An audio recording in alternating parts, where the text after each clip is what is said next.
I hope I've made it clear on this channel that my views have shifted over time. The world is always changing, and so is my perspective. As part of my anniversary stream a few weeks ago, I was watching some of my older content and was somewhat embarrassed by my casual dismissal of part of the Bill of Rights. Now to the Third Amendment. Stick with me, this one gets a little weird. And then there's the Third Amendment, the one everyone forgets, regarding the quartering of troops. Like many people, I disregarded this amendment as a quaint relic of our distant colonial past. And like many people, I was wrong.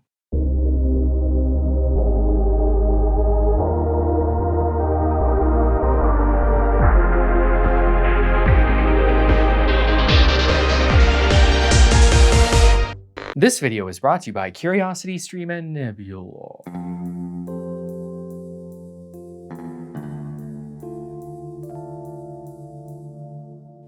The soldiers are not what they seem.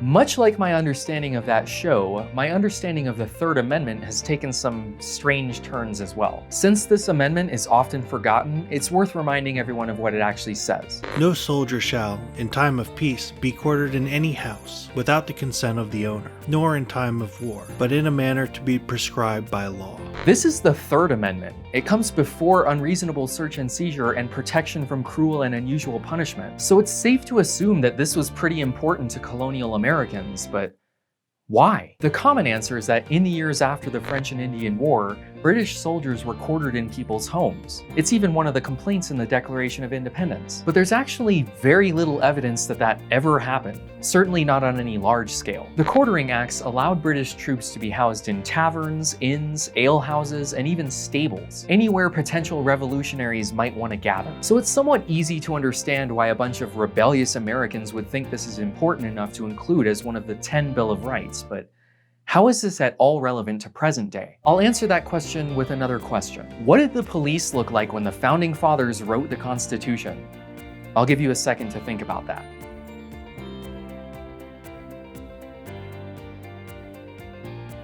Are you ready? Was it this? The king sends 4,000 redcoats to Boston to enforce his laws. When the Founding Fathers wrote "No soldier shall in time of peace blah blah," there was no distinction between the military and the police. Soldiers were the police and had been for centuries. Modern police forces trace their origins back to specialized military units in ancient Rome, since that's where history seems to start for everything in the West. Most famous of these were the bodyguards to emperors and generals known as Praetorians, who functioned as a secret police and were heavily involved in Roman politics, even occasionally picking the next emperor. And that's pretty much how it was for most of human history. The military or some specialized guard detail kept the king's peace. But now it was supposed to be the people's peace. The first civilian police unit, created specifically to be separate from the military, was founded in London in 1829. And to distinguish them from the army, they wore blue instead of red. The idea didn't make it over to America until 1845, when the first permanent police department was established in New York. Other northern cities like Boston and Philadelphia followed a few years later. Before police departments, laws were enforced in the community by the citizens themselves. And I'm not talking about mob rule. Most every county in America had one primary law enforcement officer, the sheriff. Damn good coffee. The sheriff is another idea we borrowed from Britain, the shire reeve. It's basically the county-level equivalent of a mayor. It's an elected position accountable to the people, but back in the day, it was mostly an administrative role, collecting duties and taxes. They didn't really fight crime. They delegated that to the people, either through deputizing citizens or posting bounties. Those aren't just side quests in Red Dead Redemption. That's how the law was enforced for centuries. And that was everywhere, not just the Old West. If they really needed the help, they could call up a posse of citizens or even the militia, which is why the Second Amendment exists. The Founding Fathers were against having a standing army. After a few decades, capitalism did what capitalism does, and private police agencies like the Pinkertons were formed. But as you saw in Red Dead, they were basically accountable to no one. Everything changed during the Civil War as the military was called up and used to keep the peace in the North and South. Even well after the war. Once the Confederacy lost, the federal military was left in the southern states to ensure that the rights of recently freed slaves were protected, and for the most part, it worked. But Reconstruction ended in 1877 when federal troops were removed, and the Posse Comitatus Act prevented the US Army from ever being used in a domestic law enforcement capacity again, except in rare circumstances. That doesn't apply to the National Guard though, which is more accurately described as a state militia when it's under the command of a governor. But we'll get back to that. Without the presence of the military in the South, there were no dedicated groups of armed white men roaming the neighborhood keeping the peace. So many cities in the South created their first police departments. At that point, many larger cities had some form of firefighting night watchmen who might handle petty crime, but mostly just caught runaway slaves, which they simply rebranded as the police. While they existed all over the country at different times, many modern-day police forces in the South can directly trace their origins to those slave patrols, which only policed slaves and hunted runaways. Unlike the elected sheriff, these new police departments were mostly unaccountable patronage positions with no training, and they had almost no effect on crime, which is an important concept which we need to spend some time thinking about. What is a crime?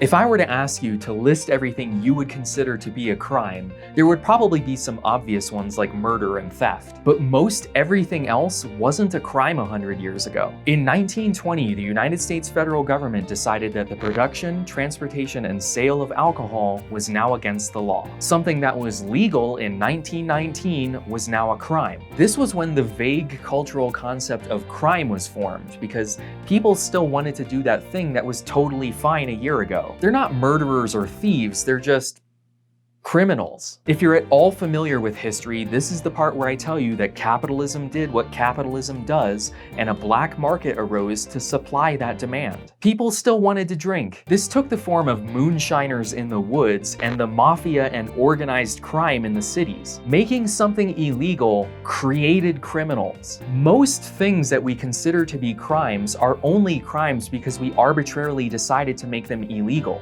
They're consensual acts that generally have no victim. Prohibition is widely regarded as a massive failure. By labeling something consensual as a crime, they turned many previously innocent people who were minding their own business into criminals, and by extension, created organized crime. Those who do not learn from their history are doomed to repeat it. Exactly 50 years later, Nixon declared a war on drugs as part of his Law and Order Tough on Crime initiatives, which were just a way to crack down on anti-war and civil rights protests. This is Woodstock 1969. I'm willing to bet every single person in this picture is high on something, and none of them were criminals. A year later in 1970, all of them would be labeled criminals. Those people had a right to protest under the First Amendment, so the Nixon administration had to find something else to arrest them for, even if that meant taking something they were already doing and arbitrarily declaring it illegal. They chose drugs because, like alcohol, they were morally questionable and had the added benefit of being everywhere, crossing state and international borders. They intentionally took the weakest and most widely used drug, cannabis, and put it in the most restrictive category, because if that's illegal, nothing else can be legal. Throughout the war, they adjusted the importance of and punishment for different drugs, usually based on race. There is no pharmacological difference between powder cocaine and crack. They have the same effect on your body. The only difference is how it gets into your body, and which racial groups prefer which method of ingestion. If they're basically the same drug, you would expect that getting caught with a gram of powdered cocaine would result in the same punishment as a gram of crack, and you would be wrong. If you were caught with 5 grams of crack, you would get a mandatory minimum sentence of 5 years in prison. You would need 500 grams of powder cocaine to get the same sentence. White people tended to use powder cocaine, while black people tended to use crack. To help fight the drug war, Nixon created the Office of Drug Abuse Law Enforcement, or ODALE, a police unit with federal jurisdiction over drugs. It was one of the precursor agencies to the DEA. They began the use of heavy-handed narc strike forces to take down drug offenders in over 1,400 raids in just over a year, which averages to over 3 a day. By tying federal law enforcement funding to drug policy, Nixon encouraged the states to follow suit and adopt the same laws, which they did. Before the drug war, a few states made a few drugs illegal, but now they were all illegal everywhere. Now that you can see the forest growing, You should see the individual tree. Rewinding a bit, during Prohibition, police departments were virtually indistinguishable from their organized crime counterparts, basically behaving like state-sanctioned street gangs. So in the 40s and 50s, there was a push to professionalize law enforcement and structure it in a similar way to the military, with squads, sergeants, lieutenants, and captains. Along with that came consolidation. All over the country, metropolitan areas combined their various community police departments into large single jurisdictions. That's why there's an NYPD rather than a Bronx or Queens PD. What this meant in practice is that police officers no longer had to live in the neighborhoods they patrolled.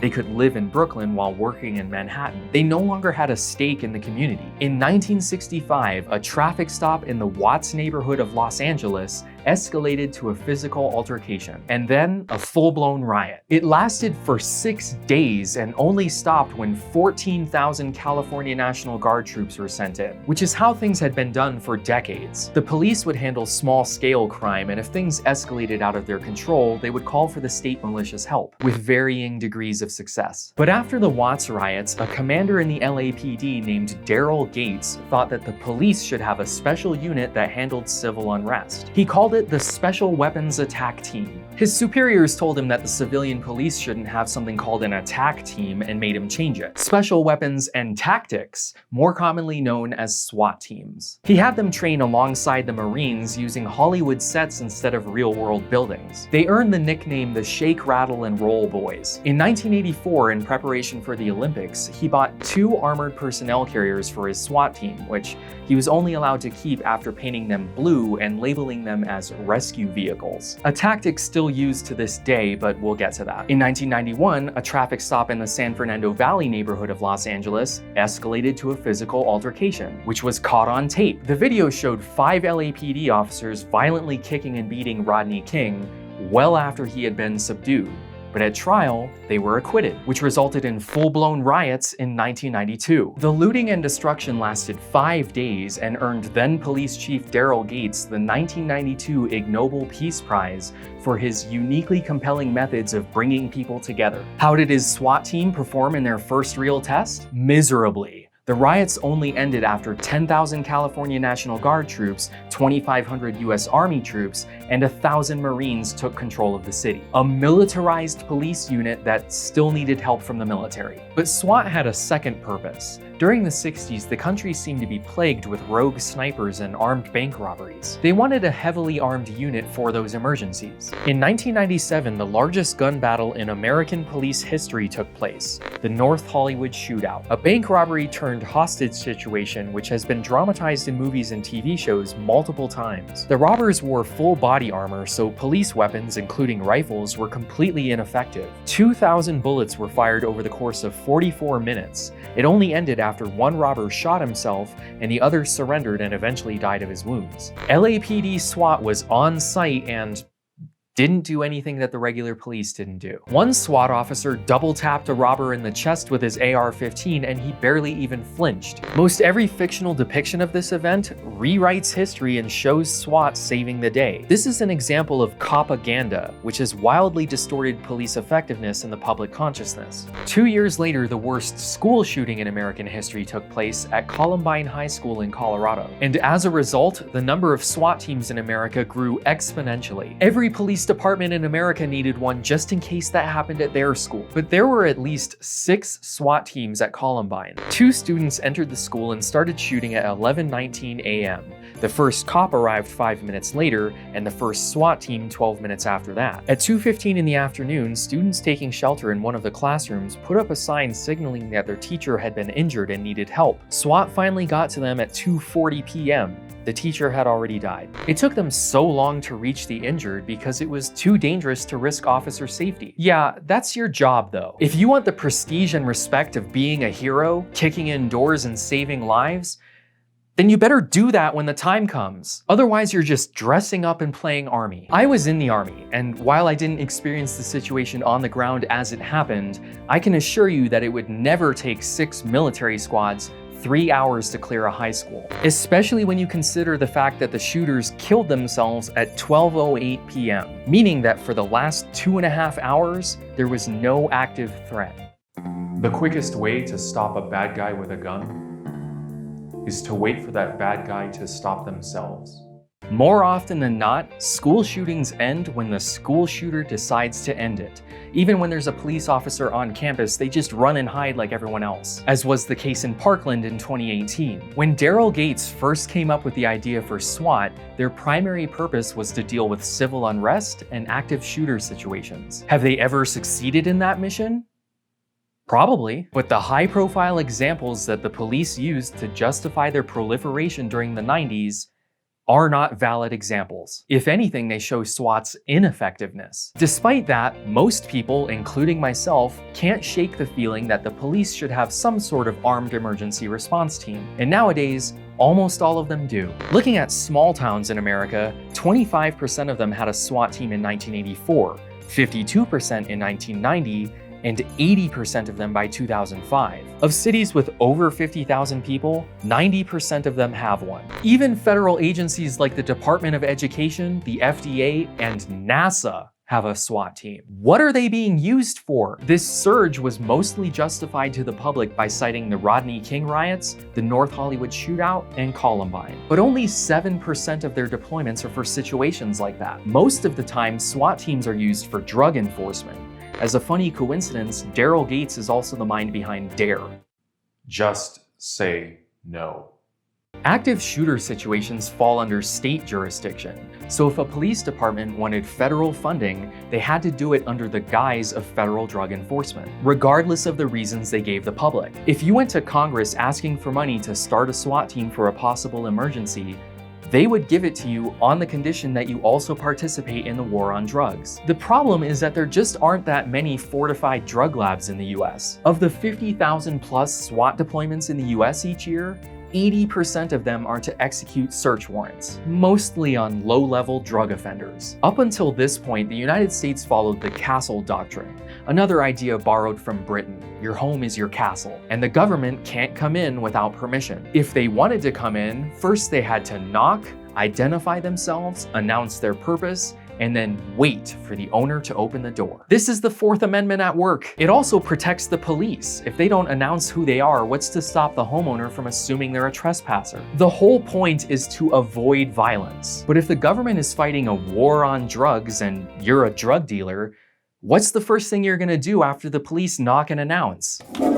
You're gonna get rid of the evidence. So in 1970, as part of the same crime bills that started the drug war, Congress authorized the use of no-knock warrants, which quickly became the norm for all search warrants involving narcotics. When all you have is a hammer, everything looks like a nail. If someone told the police that you're growing cannabis in your closet, without warning, your doors and windows could explode as a SWAT team comes charging in, even if you don't have drugs. Nowadays we call this swatting, but it's been a problem since the beginning. And that's assuming they get it right. Of all raids conducted by NYPD SWAT in 2003, 10% of them were on the wrong address. Sometimes it was apartment 11 instead of apartment 12. Sometimes it was the completely wrong street. No-knock warrants violate the presumption of innocence in multiple ways. They assume that you do in fact have drugs. They assume that you will try to destroy them. They assume you're armed and dangerous, or that you might try to escape, all before you've even been charged with a crime. It's important to note that throughout the war on drugs, both Republicans and Democrats supported these policies. Here's then Senator Joe Biden bragging about one of his crown achievements. We changed the law so that if you are arrested and you are a drug dealer, under our forfeiture statutes, the government can, take everything you own. Everything from your car to your house, your bank account, not merely what they confiscate in terms of the dollars from the transaction that you've just got caught engaging in. They can take everything. This is known as civil asset forfeiture. It had always existed on some level and really took off during the 70s. But in 1983, Biden changed the law so that you don't even have to be found guilty. As long as there's reasonable suspicion, the government can take your stuff. Then it's on you to prove that property innocent. Imagine you own 1,000 acres and unbeknownst to you, someone grows a dozen cannabis plants on your land. The government can seize all of your property. Biden wasn't exaggerating. Civil asset forfeiture is a huge source of revenue for police departments, sometimes generating millions of dollars, which further incentivizes more drug enforcement and more SWAT raids. Throughout the 80s and 90s, crime was the most important political issue. Republicans and Democrats ran on tough-on-crime platforms. The crime rate peaked in 1991. But again, I want you to ponder this fundamental question. What is a crime? Did crime actually rise, or did our definition of a crime expand? At the same time, did the punishments for those crimes increase? What used to be a silly teenage behavior that would get you a slap on the wrist or detention is now a life-ruining event. We are all guilty of crimes. I know some of you will recoil in defense when I say that, but if you really think about it, you have done things that if you were caught would have landed you in jail. Have you ever explored an abandoned building? My friends and I used to ride our bikes around the school at night because it was dark and creepy. One time we got caught by the neighborhood watch and the guy with his flashlight told us to go on home. If we weren't white, he probably would have called the cops. If you've ever talked your way out of a ticket or done something with the expectation that you would just get let off with a warning, that's a privilege not everyone gets, because in the end, it's up to the cops' discretion who they arrest. By now, you've probably seen this video of a police officer freaking out about having to wait a few minutes at a McDonald's drive-thru. So I told her, I said, don't bother with the food because right now I'm too nervous to take it. This person is entrusted by the law to determine when someone is acting suspiciously, which is all it takes to stop and frisk someone. If a cop decides to take a look at you and figure out what crimes you're committing, they will find one. This is generally referred to as proactive policing. Instead of waiting to react to a crime after the fact, they go out and try and stop it before it happens. Yes, just like Minority Report. But since they don't have any of the futuristic technology, cops just have to use their gut instinct and maybe past crime statistics. So which neighborhoods did they target for proactive policing? White people commit crimes at pretty much the same rate as black people. But racial profiling practices like stop and frisk had cops specifically looking at minority communities. And if you're looking for a crime, you will find one. For various historical reasons, minorities tend to be poor, so they don't have the ability to mount a successful legal defense, leading to higher conviction rates. You've likely heard borderline racist arguments about how minorities are more likely to commit crime based on incarceration rates. And some of those people are probably guilty of crimes. But minority communities are disproportionately more likely to be proactively policed, which results in more convictions, which results in more proactive policing, which this cycle has been pretty much unbroken since the Civil War. The overall crime rate in the United States peaked in 1991. At the same time, the incarceration rate grew exponentially, then leveled off. The easy explanation is causal, that by putting so many people behind bars, they weren't free to commit crimes. The only way you could think that the relationship is causal is if you think it's the same set of criminals repeatedly committing all of the crimes, and we caught all of them. There are no new criminals. We apparently won the war on crime. But as soon as you realize that the population of the US has grown at the same rate throughout this entire period, it's clear that something else was going on. The United States isn't the only country with crime. We're not the only country whose crime rate peaked in the 90s and then dropped off. We're also not the only country with drugs. We are the only country whose prison population grew like this, though. Why? I am not a racist, but some people make the argument that it's our country's unique racial composition and that some people are just naturally more inclined to be criminals. And those people are wrong. We're not the only country with a diverse population and long history of racial segregation. So what really happened? Why did the crime rate spike in the 90s and then drop as the prison population grew? Well, I hope by now that you can see that the crime rate never actually grew. We just expanded our definition of what constitutes a crime and what constitutes a jailable offense. We've talked a lot about the drug war in this video, but this holds true for all crime. It was legal to rape your wife until the 90s. There was no drinking age until the 70s. We just made more things illegal. The inflated crime rate led to a drastic expansion in the number of police on the streets. More cops looking for crime results in more found crime. The war on drugs and broader war on crime jailed everyone that they could get away with before public opinion turned, which ended overt racial profiling practices like stop and frisk. This led to an apparent drop in the crime rate. But there were also policies which set unreasonably high bail, keeping people in jail while they await trial, known as preventive detention. Almost a quarter of all incarcerated people in the US have yet to be convicted of any crime. The establishment of drug courts in the 90s prioritized treatment over prison, which helped to level the incarceration rate. And thanks to mandatory minimums and 3 strikes laws, many people convicted during the war on drugs are still serving excessively long sentences. These harsh punishments and the number of police on the street rose throughout the drug war, but especially under Clinton as part of the 1994 crime bill. I remind you that last year we passed a very tough crime bill. Longer sentences, 3 strikes and you're out, almost 60 new capital punishment offenses, more prisons, more prevention, 100,000 more police. All of these variables interacted with each other at different times to produce an overall drop in crime while growing the prison population. It's a complicated answer, made even more complicated by the fact that some minority communities wanted an increased police presence to deal with the perceived crime and drug problem. But we're the only country that punishes drug use like this. We're also the only country with a militarized civilian police force that still drives around in armored rescue vehicles. This is a mine-resistant ambush-protected vehicle, or MRAP. It gets about 3 miles to the gallon and weighs at least 15 tons. Since that's spread across 4 wheels instead of 18, it's too heavy for most bridges in the United States. It also has an incredibly high rollover risk. We used these as our lead convoy vehicle in Iraq, which was a war zone. This is a town 20 miles outside of Atlanta in peacetime America. How on earth did they get one of these? During the tough on crime 90s, in response to the artificially inflated crime rate and the high-profile emergency situations we discussed earlier, Clinton created the 1033 program, otherwise known as the Law Enforcement Support Office of the Defense Logistics Agency. Early versions of it started when crime peaked in 91, but it became a permanent fixture in 1997 and allowed surplus military equipment, weapons, and vehicles to be transferred to police departments for the purpose of drug enforcement, and later counterterrorism, which is even more vague. Basically, the federal government gave local law enforcement store credit on any repurposed military equipment as long as they used it to enforce federal policy, including assault weapons, bayonets, grenade launchers, and eventually MRAPs. When all you have is a hammer, everything looks like a nail.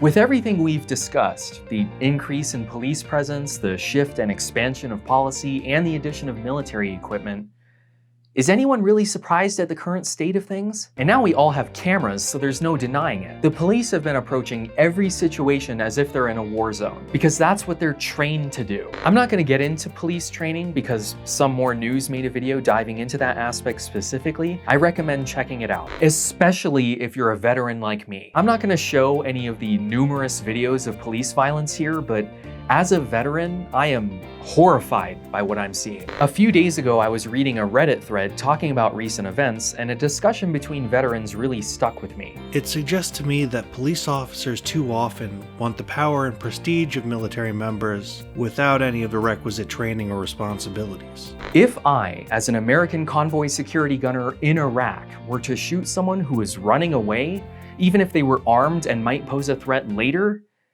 I would be in prison. If I were lucky, it would be an American prison. While we were deployed, we had to memorize the rules of engagement and a series of steps known as escalation of force. Escalation of force step 1, visual. This can be flashing lights, a sign, hand waving, any visual method of getting someone's attention. Step 2, sound. Whether it's a siren or verbal command, any auditory way of getting someone's attention. Step 3, non-lethal. As a gunner in Iraq, this meant a flare or tracer rounds shot off to the side, but this can also mean a taser or mace. All of these can be lethal, but that's not their intended effect. Step 4, warning shot. One shot down at the ground, not into the air. Gravity still works on bullets, don't be stupid. Step 5, kill shot. Again, one shot. You don't empty your magazine into someone. That's a literal war crime. It's against the Geneva Convention. Now, looking at this list and thinking of all the police shootings you've seen, how many of these steps do they even attempt? As a soldier in an active war zone,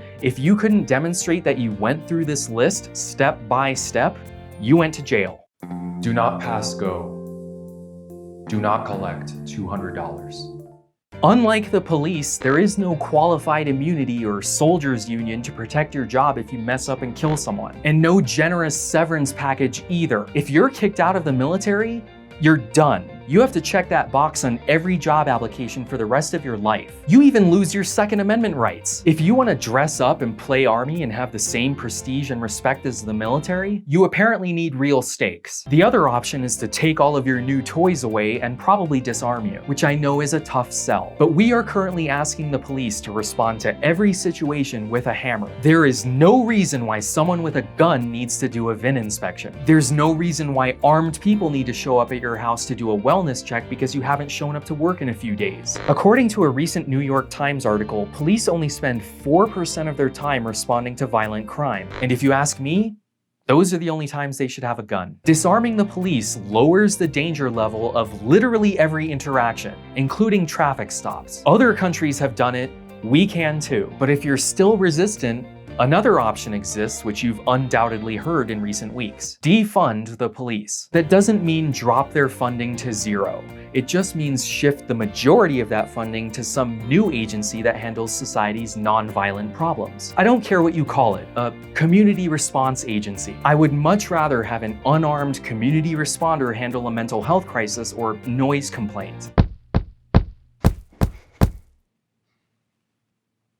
Those who do not learn from their history should go to curiositystream.com/knowingbetter. CuriosityStream is a subscription streaming service that offers thousands of documentaries and nonfiction titles that you can access across multiple platforms. Learn more about the founding of the United States in this documentary on George Washington, father of a nation. From the Declaration of Independence to the writing of the Constitution, get a better idea of what they originally intended. If you sign up using the link below, you'll also get access to Nebula, the streaming service built by fellow YouTubers to allow us to create without oppressive oversight, just as the founding fathers intended. Check it out by also signing up for CuriosityStream. If you use the promo code KnowingBetter at checkout, you'll get the first month for free. And remember, the soldiers are not what they seem.